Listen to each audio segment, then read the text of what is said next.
கெடுவான் கேடு நினைப்பான்.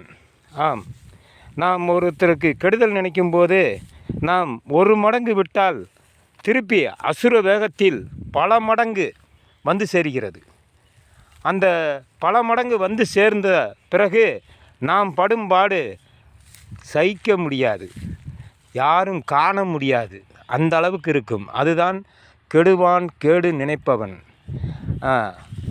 அதனால தான் பிறருக்கு நாம் கெடுதல் நினைக்கக்கூடாது என்று பெரியோர்கள் கூறியுள்ளார்கள். இது தெரியாமல் நாம் பிறருக்கு அசால்ட்டாக கெடுதல் செய்து விடுகிறோம், பின்னால் வருத்தப்படுகிறோம்.